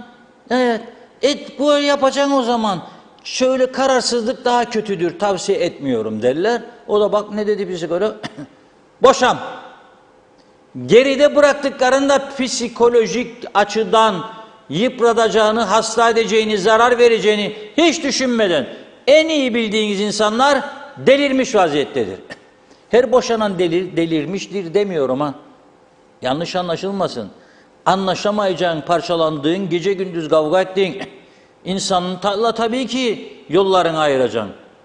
Tabii ki ayıracaksın. Eğer devamlı sana yalan söylüyorsa, hayatını yalan üstüne kurmuşsa ve bir türlü düzelmiyorsa tolerans tanı tabii ki boşayacaksın. Evli değilsen de yaklaşmayacaksın. Uzaklaşacaksın. Yalanın kolay değildir tedavisi. Bunu hastalık haline getiren insanları düzeltmek mümkün değildir. Çok zordur. Hatta bana göre mümkün değil. Alıştı çünkü. O artık mesleği oldu onun. Durduramazsın. Ama bir de şu var. Ne oldu da şiddetli geçimsizlik? Nedir geçimsizliğin? Ben isterdim Molly'ye yapsın da alışmaz bir türlü annesinden gider alır gelir. Ne oldu? Öteki de sana bombarı bilmeyecek yapsın. Öteki de senin meyhaneye gitmene izin vermeyecek. Sonra meyhane diye çıkarsınız, dönmek bilmezsiniz bir türlü be birader. Kadını bırakırsan evde sabaha kadar 2'ye kadar, kadınla başka gece kız kız edecek, o seni bırakacak. Kültürde çok değişim vardır. Bir de avukatlar, onun da patlaması var biliyorsunuz. Açalım bir davacık, boşan kurtul canım. O alacak çünkü 5.000 sterlin falan onu hesap eder ya 10.000 sterlin. Doğruları eskiden avukatlar öyle değildi. Boşanmamak için çırpınırlardı. Şimdi tamam gösterim ne günü merak etme getir bazen ne kaçırdın evden banka deftercikleri falan varsa fotokopileri getir. Malları mülkleri getir. Daha hallederek bu işi. Ama yazık ediyorsunuz. Yazık ediyorsunuz. Birçok çocuğu öksüz bırakıyorsunuz. Yuva yıkanlara söylüyorum. Çok kötü bir şey. Başkasının mutsuzluğu üzerine mutluluk kuramazsınız. Unutmayın. 1 ay, 1 yıl, 2 yıl, 5 yıl belki. Belki istisar gaydeyi bozmaz. 100'de 1'i, 1000'de 1'i belki sonra daha mutlu olmuştur. Ama ezici bir çoğunluğu görüyoruz. Sadece kendi kendilerini kandırıyorlar. Kurtuldum diyor. Nereden kurtuldun? Daha belasına düştün ama farkında değilsin. Zaman gelince kafayı vura vura öğrenirsin. Ama önemli olan burada çocukların psikolojik durumu. 1999 ve 96 yılı seçimleri izlemek için Cumhuriyet Gazetesi tarafından İngiltere'ye görevlendirildim ve kaldım uzunca bir süre. Cumhuriyet'in İngiltere temsilciliğini yapıyordum. Her gün 2 tane mutlaka gazete okuyordum, İngiliz gazetesi. Times gazetesinde bir yazı okumuştum. Hani çocuklarda çok astım hastalığı var İngiltere'de, %75 civarında. Ve o haberde uzmanlar işte astım hastası, hava koşulları, iklim İngiltere devamlı karanlık, hava kirliliği var falan filan. Hayır dediler. Ezici çoğunluk ailelerin devamlı boşanması veya evlilik dışı çocuk yaparlar, öyle bırakırlar. Erken yaşta çocukları, o çocuklar içlerine ata öyle büyüdükleri için astım hastalığı onları etkiliyor. Yani onların yakasına sarılıyor. Öyle bir haber okumuştum. Şimdiki durum nedir bilmiyorum. İçimizde Kıbrıs'ta bu konularda astım konusunda uzman doktorlar varsa konuşmalarında çok büyük fayda mülahaza ediyorum. Konuşmaları lazım. İnsanlara yardımcı olmak lazım, yönlendirmek lazım insanlara. Bir de bu dönemlerde biliyorsunuz en fazla da falcılar, malcılar iş yapıyor. Fotoğraf götürüyorlar falcıya, diyor, bu adam beni seviyor mu ya bu kadın? Bak bakalım aramız olacak mı? O da diyor anasının adını yaz bana, babasının, senin doğum tarihini, onun da doğum tarihini de bakacağım diyor. Onlar da inanıyor, olacakmış gibi işi alıyor cevabını, paracıkları veriyor. Gel desen bir yere bağış yap, yardıma ihtiyaç birine, yoktur param derler ama oraya verirler. Neyse, çok dikkat çekici bir durumdur. Nüfus da dikkat çekici, bu da dikkat çekici bir durumdur. Şimdi son bir haftada 57 trafik kazası, 19 yaralı, 1 milyonun üzerinde maddi hasar. Bir ayda 4 milyon, 12 ayda 48-50 milyon. Nasıl olsa sigorta şirketleri öder. Kim düşünecek bunu? Bas gaza git. 19 kişi yaralanmış. Bakalım nerede? Evet, trafik suçu işlediği için rapor edilen 947 sürücüden 235'i süratmiş. Yetişecek çünkü şeye. Ve gösterecek arabası uçar diye. 46'sı alkollü, 165'i sürerken cep telefonundayken cep telefonunda konuşuyor. Geliyorum aşkım, yoldayım, bekle, az kaldı. Tamam mı? Yemeği koy be üstüne de acıktım, işten geliyorum. Ne pişirdiniz bugün? Hangi meyhaneye gidiyoruz? En fazla da Lefkoşa'ymış. Lefkoşa demiyorum ha. Rahat olun, Lefkoşa. Ama ben buradan kaç defa Ankara derim. Hiçbir Ankaralılar bana kızmadı. Şarkısı da var. Ankara'nın bağları da diyor. Ne var? Öyle dedim Ankara. Ankara dediysem Ankara'ya hakaret mi etmiş oluyorum? Varak gidek bir Ankara'ya diyor Türkiye'de adam. Ne kızma hakkım mı var benim ona? Onun şivesidir. Lefkoşa'ya Lefkoşa demiş. Ne yapalım? Gündemde o kadar konu var, saptırmayın gündemi. Zehirleniyoruz be arkadaşlar, zehirleniyoruz. Çoluk çocuk herkes. Yollar ölüm yolu. Bariyerler kırılmış, dökülmüş. Tamirat yapan yok. Bir çöplüğü idare edemiyoruz. Tavuk kümesini idare edemiyoruz ya. Alın bir karpuzu 2'ye bölün deser bize. Vallahi 4'e bölecek, 5'e bölecek. Ondan sonra diyecek ki o 2 tanedir diyecek. Kendi kendimizi kandırmada numara 1. 9961 araç sürücüsünü kontrol etmiş bu arada polis. 947 tanesi hakkında yasal işlem yapmış. Her 10 kişiden biri suç işliyor sürücülerin. Bunlar diyor, süratli araba kullanma cezası, suçu, cep telefonuna konuşmak, seyir sefersiz araç kullanmak. 235'i diyor süratten, ikisi tehlikeli sürüşten, 24'ü dikkatsiz sürüşten, 115'i seyir sefer ruhsatsız, 10'u ehliyetsiz, 46'sı alkollü, 165'i seyir halinde cep telefonuna konuşmaktan, 58'i emniyet kemeri takmaz. Sıkarsa Rum tarafında da takmayın, geçtiğinizde bakayım. Orada da konuşun, cep telefonunda var. Niye konuşmuyorsunuz? Orada devlet korkusu var çünkü. Burada yoktur da onun için. Biz bu şekilde yönetirseniz ülkeyi, meclisin de görüntüsü buysa, tabii ki insanlar korkmaz. Evet, Funda Hanım buyurun. Evet, mesajlara devam edelim. Tabii arada giden mesajlarımızda olduğu yoğunluktan Doğan Falyalı'nın mesajını görüyorum. İlk kapılar az, daha çok kapı gerekli. Mausa kapısı açılacak denmişti, unutuldu. Savaş illaki olacak, ne zaman olacağı belli değil. Akdeniz'in dibinde bulunan servetten dolayı dedi. Hasan Nihat Erduran geçmiş olsun. Aytaç Bey muhaciret dairesi için çok kolay yolu var. Dairelerde fazla olan kişileri çok kısa zamanda yetiştirip hemen o yeni kapılara koyabilirler. Saygılarımla.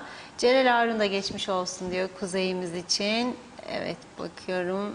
Mutlu Andaş, mutlu haber. Federe Türk Devleti ile tüm kapıları açacağız. Mehmet İnancı Kuzey Paşa'ya acil şifalar dilerim yazdı. Aytaç Bey de Merit Otellerine çok teşekkürler. Tüm Merit Otellerine saygılarımı sunuyorum demiş. İsmail Volkan, o kadar yardımlaşma derneği var. Neden Kuzey'e yardım etmiyorlar ya da destekleyici bir şey yapmıyorlar diye sordu. Mehmet İnancı, Sayın Besim Tibuk batmış batırılmış ülkenin veli nimetidir. Her şeyden önce insanlığı yeter. Nazime Nalbant, ne kadar çok isterdim bizleri yönetenler senin gibi böyle halkı keşke düşünselerdi, çok olsalardı. Her gün bizlerlesiniz, ekibi kutluyorum, iyi ki varsınız, tebrik ederim demiş. İyi ki Diyalog TV'miz var, yolu açık olsun. Hasan Nihat Erduran, müzik ruhun gıdası ambargolar diyor, başın belası, sevmesini bilmiyorsan bakma sakın gözlerime demiş. Evet. Bakıyorum. Necdet Mavi Gözlü, bizi idare ettiklerini sanan iş bilmez insanlar. Eğer istese Ledra Palas barikatını yeniden geçişlere açmazlar mı? Zaten kontrol noktaları mevcut. Niye orayı tekrar geçişe açmıyorlar? Çünkü bizi idare ettiklerini sananlar, birinci diyor Meclis Başkanı, ikincisi Dışişleri Bakanı, kesinlikle vatan millet Sakarya havasında. Onlara göre bu durum 100 sene daha devam etsin. Yoksa geçiş kapılarını açmakta istekli olsalar bir hafta içerisinde Mausa kapısı bile açılabilir. Benden bugünlük bu kadar demiş. Nazime Nalbant, süper harika, eline yüreğine sağlık dedi. Fatma Sazlı da süper bir müzik diyor. Mehmet İnancı, nüfus bence 450 bini bulmuştur Reşat Bey. Sayarak her güldür ticareti yapmamız gerekir, yoksa hüzünle boğulacağız. Elif Osman, çok teşekkür ederim Reşat Bey, Funda Hanım. Torunum Kuzey adına ve ailem adına Londra'dan saygılar. Bizden de sizlere. Evet, Hasan Nihat Erduran, 600 bin nüfusa göre su tüketilir hala diyor. Özkan Bişmiş de nüfusun şu an 1 milyon öğrenci dışarı. Mehmet Uluçaylı herkese sağlık saat versin Allah yeni haftada demiş. Cafer Selengüçlü, ben Kuzey Selengüçlü'nün dedesi Cafer Selengüçlü. Torunum Kuzey için yaptığınız yardımlar ve uğraşılar için bizlere, ekibimize katkı koyan herkese teşekkür ediyor. Ben ve ailem adına sonsuz teşekkürler. Canı gönülden ifade ediyorum demiş. Aslı Niyazi, İşi hakkıyla yapan etik psikolog asla danışanına bir şeyi yap ya da yapma demez diyor. Telkin vermez, evet yol gösterir. Danışanın kendi yolunu bulmasına yardımcı olur demiş. Evet, Sayar Eker Avrupalı olduk, aileyi yıktık dedi. Evet, biraz buharlaştı Mehmet Bey, mesajlar olsun. Mehmet İnancı, parçalanmış aileleri birleştirme bakanlığı kurulsa şeker lokum olur bence Sayın Akar. Eda Bilgin Seraksoy, çarşıda bir dükkan elektrik kurumu çalışanları bağlantı yapıyordu. Merdivenden dama çıktılar. 6 kişi. Alet olarak sadece pense vardı. İnanın hayret ettim diyor. Hafta içi yapmazlar çünkü ek mesai yok. Son bir iki mesaj var. Hasan Nihat Erduran, trafikte kaç ağır yüklü vasıta tartıldı, ceza yazıldı. Kaç arabadan yağ yakıt damlar diye ceza yazılır diyor. Kaç yangın arızası egzozdan çıktı bulun demiş, yazın. İlker Çetin, evet Reşat Bey, yazdıklarımız sizin görüşleriniz çok önemli. Lütfen bizlerle paylaşın diyor. Evet, Vesile Sönmez Rize'den selamlarını yollamış. Nazime Nalbant da geçmiş olsun dedi. Evet, zannediyorum tamamladım mesajları. Çok teşekkürler. Reşat Bey buyurun. Evet, o yazdığını tabii o izleyicinin ben görmedim neyse yazdı. Onu görürsem varsa bilgim söylerim, yoksa da yoktur derim. Şimdi bir izleyicimiz de yazıyor özelden. Diyor ki lütfen çağrı yapın Ulaştırma Bakanlığı'na. Ocaktan beri diyor biz serüsever çıkaramıyoruz diyor. Ocak ayından beri. Bu çok önemli bir durum. Yani bunun üzerinde durulması lazım. Ondan sonra polis de ceza yazıyor. Niye çıkarılamıyor serüseverler? Ya personel azlığı var, ya malzeme eksikliği var.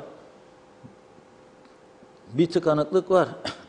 Ehliyet meselelerinde de öyle. Ehliyetle gidiyor insanlar. 3 ay sonra gel, 4 ay sonra gel, 2 ay sonra gel. Böyle bir takım sıkıntılar yazıyor. Psikologlar konusunda da söylemiştim. Bir izleyicimiz bizi suçlamayın diyor. Ben genelleme yapmadığımı söyledim. İşini çok iyi yapanlar da var dedim. Geçmişten de örnekler verdim. Avukatlar dedim, psikologlar öncelikle insanların durumlarını düzeltmesine yardımcı olurlardı dedim. Ama şimdi biraz maddiyata döndü dedim. Ki bu herkes için geçerli olmasa da bunun geçerlilik payının olduğunu herkes kabul eder diye biliyorum. Görüyorum, duyuyorum, etrafımda olan bitenleri de görüyorum. Yani o yüzden daha dikkatli olmakta fayda vardır. Mühim olan yuva yıkmak değildir. Mühim olan yuvaları kurtarmak, toplamaktır. Ha, anlaşamadınız, ciddi sıkıntılar vardır. Hiçbir yol yok. O zaman tamam. Bir de şu vardır. Niye çocuk yaptıktan hemen sonra anlaşamadığınız aklınıza geliyor? Yani 5 yıl, 10 yıl yaşıyorsunuz, çocuk yok. Çocuk olduktan sonra mı öğreniyorsunuz anlaşamadığınızı? Yok. Arada bir üçüncü şahıs var, onun içindir. Üçüncü şahısın etkisi altında kalanlar vardır, kalmayanlar vardır. Bazı insanların karakteri müsaittir, kalır. Bazı insanların değildir, kendini ve ailesini korumasını bilecek güçte ve akıldadır, zihniyettedir. O cesareti vardır, ailesini tercih etmektedir. Ama dediğim gibi bu sadece evlilikte değil, arkadaşlıklarda da çok ciddi sıkıntılar vardır. Yani herkes hemen hemen yaşıyordur bunu. Güven, sadakat, vefa varsa devam. Yoksa zaten yoktur. Onun için öyle cepte para olanları duyuyorum bazen. Hele yabancı sevgili bulurum da şudur budur. Eşine yapmadıklarını yeni bulduğuna yapar, sonra borçlara girer, sonra borcu ödeyemez. Mazbata ile karşılaşır, cezaevine düşer. Onun için daha dikkatli olmakta fayda vardır. Zaten başından yol bellidir. İyi giderse, devam ederse, iyi gitmezse orada noktayı koyarsınız, biter. Benim bugünlük aktaracaklarım bu kadar. İnşallah yarın daha güzel haberlerle birlikte oluruz. Ama tabii programın başında söylediğim Rekabet Kurulu'nun bu akaryakıt ihalesini yeniden ertelemesi talebinde bulunması ve ihale komisyonunda bunu kabul edip bunu bir kez daha ertelemesi KKTC halkının sırtına yeni bir yükün yüklenmesi demektir. Ve bunun karşısında bu sessizliği anlamamız mümkün değil. Ticaret Odası geçen haftada 3 defa arka arka mesaj yayına uyarı yaptı ama algılamadılar bunu. Demek ki yazmakla, ya okumadılar bile inanın. Nerede okuyacağım ya der, boş yer der. Gelen giden çok köylerden yapacağım Şaziye bacım işini, yapacağım Ayşe Hanım işini, yapacağım Mehmet Efendi işini. Bunlarla uğraşırlar. Kırsal kesim arazisi kaldı mı verelim falan filan. Onlarla uğraşırlar. Yani o yüzden duyduklarını sanmıyorum. Duymaları için etkili önlem almak lazım, adım atmak lazım. Nedir? Ben olsam diyorum, bir hafta kapatırım. Veririm anahtarları bütün iş yerlerinin. Buyurun siz idare edin dükkanlarımızı derim, biter bu iş. Bak kapılar nasıl rahatlar ondan sonra. Bak uçak nasıl gelir buraya. Ama siz oturduğunuz yerde bildiri yayınlarsınız. 2 gün sonra da 1 gün sonra da gece meyhanede buluşursunuz. İşte biz yaptık da sen de bakacaklar diyecek ve siz de çok üstümüze gelmeyin. Görmen galiba neler vardır falan filan. Bak Ukrayna'da savaş orada burada. Çok şükür halimize biz burada aç değilik falan filan diyorlar. Yok insanların bir kısmı resmen açlık sınırındadır. Resmen. Ona doğru gidiyoruz. Yani daha kötüsünü görmemek için bizler de uyarmaya devam ediyoruz. Evet, yarın görüşmek dileğiyle diyelim. Buyurun. Çok teşekkür ediyoruz. Ve programımızı burada noktalıyoruz. Yeniden görüşünceye dek hoşça kalın. İyi akşamlar.